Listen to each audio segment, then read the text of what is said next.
Welcome to the Corporate Director Podcast, where we discuss the experiences and ideas behind what's working in corporate board governance in our digital tech-fueled world. Here, you'll discover new insights from corporate leaders and governance researchers with compelling stories about corporate governance, strategy, board culture, risk management, digital transformation, and more.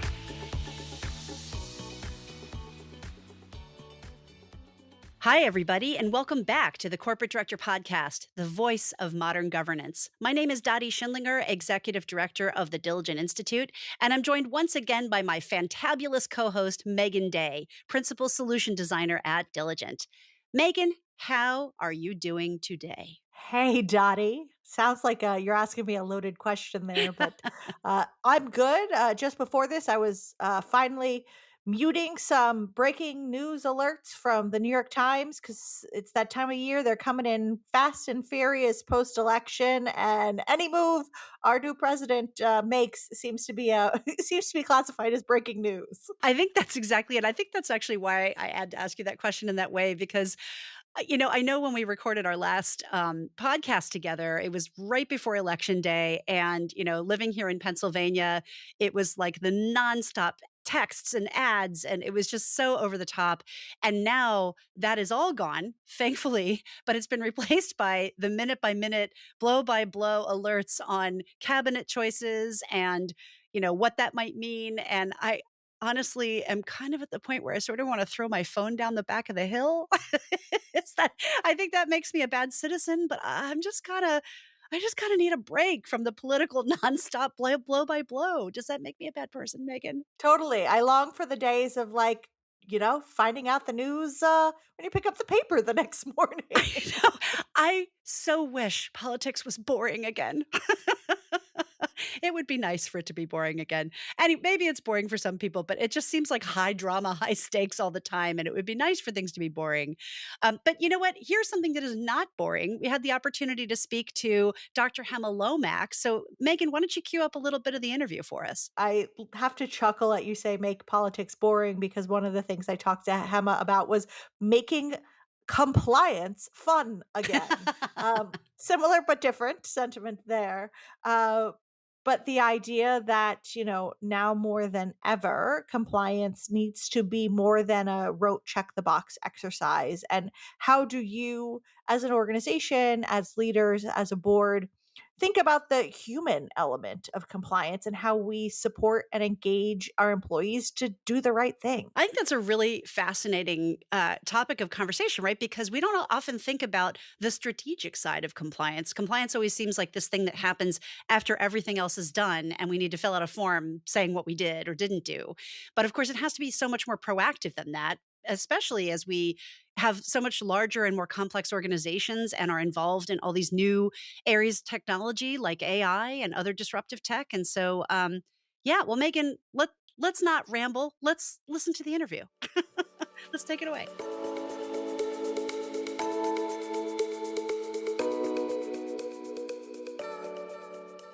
Joining us on the Corporate Director Podcast today is Dr. Hemma Lomax. Hemma is the founder, CEO, and chief compliance coach of COMPAAS 360, a company which provides advisory services for corporate executives looking to operationalize their good intentions with ease and peace of mind. Her previous ethics and compliance experience includes roles at Zendesk, Snapchat, Disney, and the SEC. She is also the host of two podcasts, Unless the Podcast and the Great Women in Compliance podcast. Hemma, welcome to the show. Megan, thank you so much for that warm introduction. I'm very happy to be here. Well, you are a very accomplished ethics and compliance professional, and I'd love to kick things off by having you tell our guests a bit more about your career background and your current roles. Oh, thank you. That's very kind of you, Megan. Well, yes, I'm currently in an entrepreneurial streak where, as you mentioned, I'm the chief compliance coach at COMPAAS, Compliance as a Service 360. And that really is a combination of lots of things I've learned as an in-house attorney. You mentioned Disney, Snap, and Zendesk. I was prosecuting as a federal prosecutor at the United States Securities and Exchange Commission for just over a decade. I got to see a lot of issues in companies from that vantage point. And before that, I was in the UK. You can probably tell from my accent, I'm from the other side of the pond. I was a trial attorney. I've worked at the United Nations. I worked drafting legislation. So I've really had a thirst for figuring out some of the solutions to some of the biggest problems. And I came to the realization at some point during that journey that corporations with big brands and reputations where they care would have the resources and the willpower to do something to save some of with some of these bigger problems. So that's how I ended up doing this work, and I really, really enjoy the aspects of human behavior and behavioral science, and how can we encourage people to do what they say they want to do well and at scale. Well, it's that time of year where we do both a lot of reflecting and also looking forward. And I'm excited to talk to you today about the future of ethics and compliance. I know you recently contributed to a forthcoming diligent report on this very topic. So, to start, what do you think were some of the biggest compliance trends of 2024? Yes, well, it would be no surprise to you that everybody was thinking about artificial intelligence and disruptive technologies and our role. And I like to say it's quite an exciting time for our profession because we have to step up and take our place in what is called the fourth industrial revolution. Things are changing at a rapid pace. There are risks, there are opportunities. And this is where we as professionals come into our own in the compliance industry, because we can help make sure that there's responsible growth and make sure that people feel comforted and they've got ease and peace of mind about the rules and regulations that are in place today that apply, but also what's coming. So I think we've got a really exciting role there, and that's certainly the theme for many in 2024. The other thing that we always keep our eye on is what are the regulators thinking about? And certainly there were two big ones last year that were eye-opening.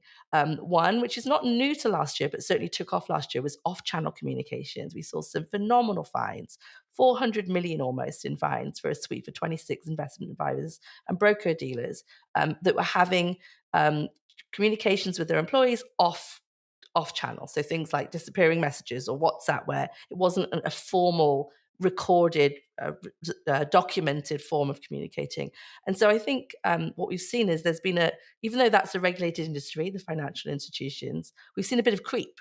And we've seen the regulators say, well, actually, this should apply to everyone. And they've got a good point. We should be thinking about how we're communicating. And certainly as compliance professionals, we want to make sure we've got access to the information for hindsight, for investigations, and for data protection. But certainly I use the word creep intentionally. There's no rules specifically that say we need to be focusing on that. So there was a lot of questions about what we need to be doing. And it's not an easy thing to deal with. So that was one thing. The other piece that we saw some big fines was whistleblower protection and non-disclosure agreements. We had massive fines there. It started actually back in 2023. We had some big sweeps. I think Activision Blizzard had a big case, 35 million in fines, I believe, and a couple of $10 million cases, $35 million cases. We've got some really big fines where we're seeing firms not thinking about what's in that NDA. And if there's anything in there that makes it look like you are stopping people from speaking to the SEC or the DOJ, or something in your policies which would dissuade whistleblowers from speaking up. And obviously, retaliation is the other issue. That's a big focus for the regulators. And so 2024 saw a lot of thought leadership on that and what we can do to remediate that. Some of it's low hanging fruit. My advice is check your NDAs. We're in the era of layoffs, right? There's a lot of reorganizations going on. NDAs are going out and people get let go, but we really need to be thoughtful and keep our eyes open as to any risks there. Well, looking forward, what do you think regulators and as a result businesses will be focusing on in 2025? Yes, well, as we see disruptive technologies go forward, I think the regulators are really interested to see a couple of things. Firstly, how are we managing the risks of these disruptive technologies? Secondly, what are we doing to use these technologies to improve our processes and our compliance? And then thirdly, because the information is moving so quickly, we need to be thinking about the data quality and the integrity behind these tools and how we communicate that information with our employees or our stakeholders. An example of that is I don't know that there's going to be much tolerance now for us collecting lots and lots of data, housing it in our silos, and just looking at it ourselves. I think it needs to be decision useful, it needs to be reliable, and it needs to get out to the people that need it most quickly and effortlessly. So I like to think of compliance as a service. I like to think of the experience that we give is just as important as the policies and the processes behind the scenes. And so I suspect that there's going to be a big movement now where The technology has come to the point where we should be able to analyze our data quickly, get it out, make it decision useful. Also bring in data quickly, so crowdsourcing that risk intelligence. And I'd love to see some developments there in 2024. So data quality, data integrity, data protection are going to be high on the list, and then how you use that data effectively to get the information where it's needed. One of the other areas we've talked to you about is around supply chain complexity. And anyone who's really familiar with that knows the seriousness around some topics like human rights, forced labor, corruption. Let's talk a little bit about the board's role in all of this and starting with the human rights area. Oh, Megan, this is such an important topic and really one that's close to my heart. It's really important for us to be thinking about what we can be doing and what it means. So, third party risk management, due diligence sounds like a lot of heated process. But as you quite rightly said, behind that requirement, there are some serious problems. Human rights, modern slavery, forced labor. In fact, I watched a movie just yesterday called City of Dreams, a new movie that's come out on Amazon Prime. And it's about a young Mexican boy who was promised an opportunity at a soccer camp in LA and then was taken to a sweatshop. So the movie reminds you that this stuff isn't remote. This isn't happening in other countries. It's happening here in the US and the Western world as well. And so it's really important for us to think about um, the reputation of the company and what we're doing and showing that we actually care to eliminate or eradicate or at least reduce this in our supply chain. So the board will hopefully be thinking about this as well. They have a duty of oversight, a duty to make sure that these things are being looked at in an effective way. I suspect that boards will be very, very interested in what management is doing in this space. There's obviously a lot of regulation around this as well. ESG is a lot of debate about ESG, but the S is squarely on the table. We know that the new administration in the US will be focused on immigration, and with immigration becomes the very type of issue that I just described in the movie City of Dreams. So I recommend your listeners pick that up. It's a very sad movie, but it really does highlight the role of companies and therefore the role that boards might want to take when it comes to resourcing the supply chain processes, but also asking questions, asking good questions, which mean, is this effective? It's good to have processes in place and get the right tooling. That's great. A lot of us spend a lot of our time on that. But the real question is it effective? Is it making a difference? And what's our maturity journey? What are we doing incrementally to make sure that we feel more and more comfortable with this wicked, wicked problem that is in a lot of our supply chains? Now, you mentioned certainly the hot topic here in the United States around ESG. You mentioned the social aspect, but what about sustainability regulation? Putting your crystal ball in front of you one more time. What do you think is coming, and maybe where should organizations be focusing their time? Yes, well, I would say, look, there's obviously a debate in the US about there's quite a polarized debate about ESG and climate change and that kind of thing. But the issues that we face as compliance professionals have not gone away, not one bit. Let me say that number one, investors and customers are still interested in these issues. Certainly, ESG funds are still very popular. Maybe a bit less so in the US, but massively in Europe, massively in Asia. We've also seen that there is higher performance with those funds. I mean, we're looking at 3 to 5% higher on average that those funds are performing. So there is a real return on having a good ESG profile, a good ESG approach to ESG. So that's not going away. And what does that look like for us as compliance professionals? Back to the due diligence point, we're going to need to make sure that we're doing our work when it comes to due diligence. It means that we're going to have to be thinking about the roadmaps for the sustainability. What are we saying we're going to do? What's the governance around what we said we've done and that we say we're going to do, and how are we disclosing that? So I think people are going to be really thoughtful when it comes to how to respond to the upcoming regulation. We know the CSRD, the Corporate Sustainability Directive in the EU, is in force. People are already doing their scope assessments, they're already doing their gap assessments, there are already requirements, and it's not just an EU thing. If you have a significant operation in the EU, you're probably going to be in scope. So certainly, if you haven't done your scope assessments, get on with it. You're probably late. But more and more, as the scaled approach and the scaled implementation comes in, we're all going to be thinking about that. So I would say investors are interested, customers are still interested, and then the regulations coming from around the world are requiring us to do a couple of things: make sure we have due diligence, and make sure when we disclose things, it's true. So those are the things that are really important. And it's not just outside the US. California has its own requirements. So definitely keep your eye on the pulse. A lot of us compliance professionals may not be experts in sustainability, but we are going to be called upon to give the legal advice for the disclosure requirements. So certainly something that we should all be keeping in mind, keeping abreast of. Well, with your deep expertise, how do you think about aligning and managing ethics and compliance policies effectively in an organization? I think this is probably something top of mind for a lot of practitioners. How often should they be refreshed, and really, what's the engagement and oversight at the board level? How should the compliance professionals inside organizations be thinking about that? Well, so as you well know, there's a number of elements to an effective compliance program, but there's really no compliance program that doesn't start with a policy, right? We need to write down the rules, as it were, and so clearly a policy base is critical when it comes to an effective compliance program.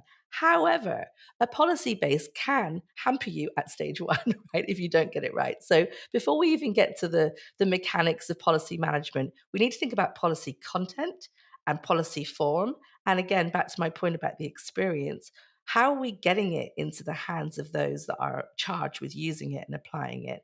Does it reflect the values and the operational reality of those people? Or is there a disconnect? Because one thing I think we do ourselves a disservice if we come in as the rule makers and we come in, looking for the rule breakers, when actually we forget what we're doing. Like, we're here in service of the employees to make sure that they can do their day jobs responsibly and they can have ethical decision making, and dilemmas can be had, but they can be supported through those. So I think policies should really speak in that tone and that voice, make it really easy. I talk about ease and peace of mind. Those are the two things we want to give our employee base. If we can give ease and peace of mind with the policies to our employee base, we're more likely to give them to our investors, our stakeholders, our customers, the board, the C-suite. So start really with empathy, radical empathy, curiosity, compassion for the people that are charged with implementing these policies. Um, and then you really can't go wrong. You're always going to have good lawyers that are going to tell you what the regulators like to see. But I will tell you from my experience, though I don't speak for the SEC, what we like to see is relevant risk, that it's a risk management that's effective. And so the policies are really important here. It cannot be a throwaway exercise. Now, you asked about policy management. Um, Again, disruptive technologies are going to change this. I think 2025, we're going to see some interesting technologies. No longer do I need to go and figure out where the policy is, read a lot of pages, and figure out where the answer to my question is. I'm probably going to be able to go to an AI-powered bot that's going to give me the answer quickly. I know we're risk averse, but if we're doing this as a commercial product, we're going to have to start using it internally as well. In fact, the DOJ, in their updated guidance last year, specifically said that they would be looking at companies that have got massive innovation for their customers, but aren't leveraging that same technology to prevent and detect harm internally. So now is the time for us to upgrade and up level the way that we get that information to our employees. In terms of the relevance and the adequacy of the policies, absolutely you want a regular approval process. Much like anything, have a thoughtful, good faith narrative around the way that you check in on your policies, make sure they're up to date, make sure they're relevant. If you're smart, you'll take feedback from your employees and you'll iterate on an ongoing basis. So lots of good opportunities there for us, but we always want to make sure you do have a policy management process in place. A policy on policies is not a bad idea, as long as it's just not more red tape. Set your people up to succeed, not to fail, and the policies will be a great service and a great foundation for your effective compliance program. That's great. I love to hear that. In a similar vein, in our report, you note that the compliance function needs to show ROI, but in this case, ROI is a return on integrity. I'd love for you to expand on that idea a little bit more. Yes, I love that phrase. And I think I first heard it used in this context by the Gallo brothers, Nick and Gio Gallo and Ethico. Not a return on investment, but a return on integrity. And this is really important because, firstly, we get seen as a cost center as compliance professionals. So the investment, focusing on the investment in us, can be tricky. It feels like we're asking for more and more resources to do more and more difficult things. And it's very difficult to show a tangible benefit. But as I said before, just looking at the ESG fund phenomenon, it is true to say that responsible companies perform better in the market, number one. I think Ethisphere has also done a lot of data on this. They've looked at benchmark data and seen that the world's most ethical companies are performing at a premium over and over again. So what we need to show is that there's a return on integrity. We need to show that what we're doing in terms of creating a culture of integrity is allowing what I call the unlocking of responsible growth. We don't want to be seen as the office of no, the office of slow. We want to be seen as the office of unlock. And what we need to be doing is focusing on that, making that our North Star as compliance professionals. I like to talk about the compass. Our compass should be helping the businesses grow responsibly. And with that, I think it's much easier to show a return on integrity as opposed to a return on investment. You've talked a little bit about risk management uh, in relation to being a compliance professional. What are some of the areas you suspect compliance risk is maybe hiding in organizations? What do you think organizations aren't well prepared for? Yeah, well, it's a good question. I think one of the things that worries me is risk management, right? The way that we approach risk management, enterprise risk management, the way we look for our top risks and the way we report them to the board. So you've asked me a question about what the board's responsibilities are, but they can't really do their responsibility unless they've got fully informed choices. And we're not giving fully informed choices if we've not got an effective process to manage and report on risk. So one of the things I like to talk about is objective-centered risk management. And what I mean by that is really focus on the mission critical goals of your business partners, your business teams. Then look at the activities that they will be involved in order to meet those goals. Then look at the vulnerabilities that come from those activities. That's much more effective than having an annual exercise where you call the top, I don't know, 10, 12 senior leaders and ask them what they think the risks might be. Often, a butcher looks to cut meat, a baker looks to bake bread, like whatever department you're in, you're just going to be thinking about what might be the checkbox risk. But actually, if we go to the objectives and we think about risk management at the time of opportunity management, we're more likely to have relevant risk management. So that's number one. The other thing that keeps me up at night is data quality, data protection, data governance. We talked about that a little bit already. I'm worried about that because with all this beautiful work that's going to become this technology that's coming, things are going to be analyzed and dished out by way of information much more quickly. But the real nail in that coffin is if the data has not got integrity or the data quality is bad. The other problem you've got is data privacy, cybersecurity. So we've got real risks there that everyone's aware of those risks, but really the magnitude of the risk is really a function of how much you've thought about your data quality, your data integrity, and your data governance. So not new topics, but certainly something that keeps me up at night. Well, before we head into our final round of questions we ask all of our guests, any best and final thoughts for our listeners? Oh, no, well, I'm just so grateful to you for letting me talk to your listeners. As you said at the top of the call, one of my passions is helping people operationalize their good intentions. And we've talked a little bit today about the various ways we can get in our own way if we're not thoughtful about that. So I would say definitely focus on the customer experience. Remember who you serve. Think of compliance as a service, and then enjoy yourself. Be creative about how you can disrupt our old ways of doing things, because actually we should be innovative and creative as well as compliance professionals. It's the only way we're going to understand how to embrace opportunities and make sure that we're helping the responsible growth around those opportunities. So that's my call to action for everyone. Think of compliance as a service, remember the employee experience, and have some fun, innovate and be creative. Fun and compliance. I love hearing that in the same sentence. Hemma, what do you think will be the biggest difference between boardrooms today and 10 years from now? Oh, that's a difficult question.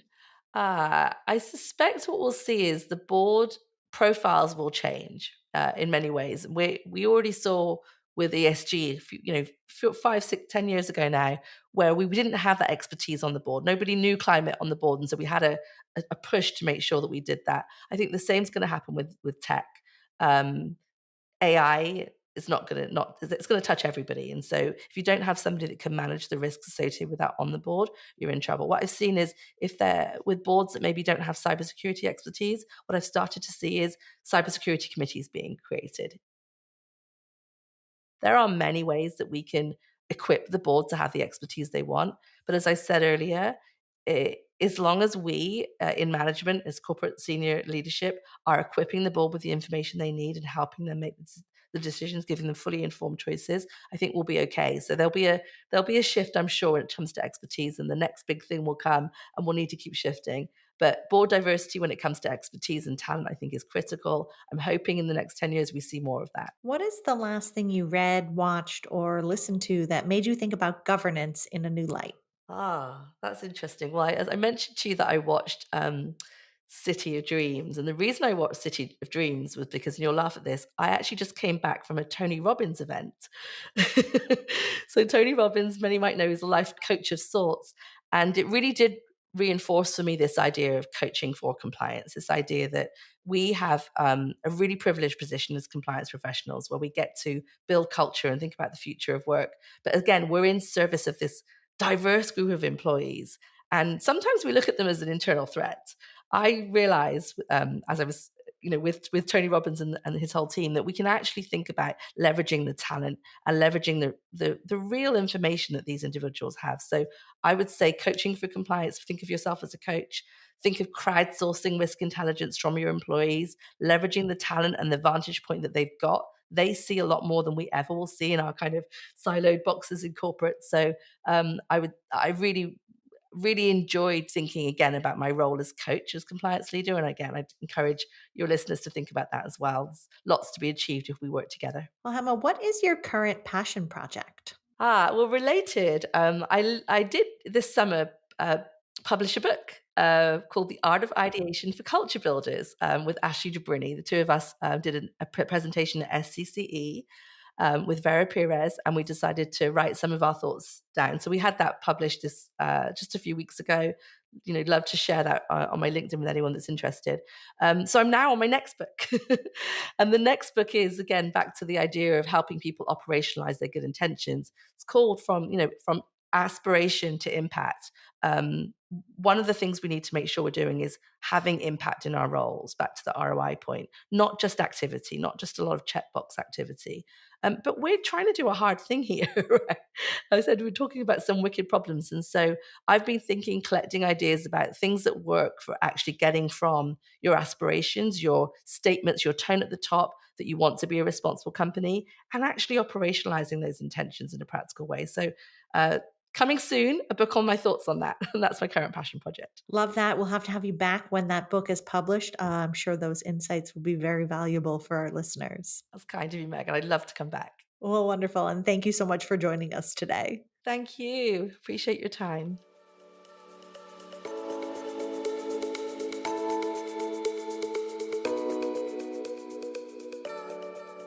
Megan, thank you so much for that interview. That was a really good conversation about compliance.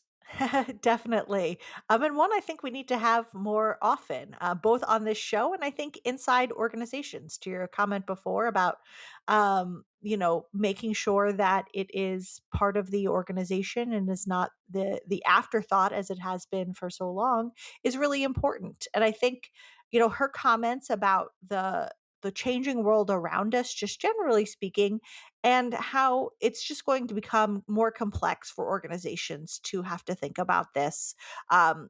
Sure, US based organizations might not have a sense of what's coming down the pike given the current administration, but many organizations, and increasingly so, are very diverse, very global, very dispersed in nature. And so you have to think about compliance a little bit differently and think about the standards that are being upheld in other parts of the world. Such a good point, Megan, right? Because I think, to your point, with the new administration, we're seeing a lot of the recommended cabinet choices are people that have been kind of openly critical towards some of the agencies that they're being asked to oversee. And so that kind of leaves you with a question mark as to what's going to happen on the regulatory front moving forward. I think a lot of observers are expecting there to be less regulation or some clawbacks of regulation, but that doesn't absolve multinational companies from adhering to the regulation in places like the EU, where, quite frankly, over the last 5 years, they've been kind of on a tear, adding regulation and also adding to the roles of their enforcement personnel. There's been a lot of investment in enforcement in the EU, which used to be the case, right? The EU was always known as having more regulation, less enforcement, and the US was always known as having less regulation, more enforcement. And the EU is very quickly catching up. They're adding quite a bit to the enforcement roles, and so it's going to be another area of potential risk that companies need to keep an eye on. Well, Megan, that wraps up another episode of the Corporate Director Podcast, the voice of modern governance. I'd like to say a few special thank yous. First and foremost to our compliance expert, Dr. Hemma Lomax, podcast producer, Kira Ciccarelli, the team at Oxenfree for making this podcast a reality, and most especially, Diligent Corporation for sponsoring this show. If you like our show, please be sure to give us a rating on your podcast player of choice. 5 stars only, please. And you can listen to our episodes and check out Inside Today's Boardrooms, presented by Diligent Institute, a weekly web show covering best practices for today's corporate boards and committees, by going to diligent.com/resources. Thank you so much for listening, and happy Thanksgiving. You've been listening to the Corporate Director Podcast. To ensure that you never miss an episode, subscribe to the show in your favorite podcast player. If you'd like to learn more about corporate governance and tools to help directors do their job better, visit www.diligent.com. Thank you so much for listening. Until next time.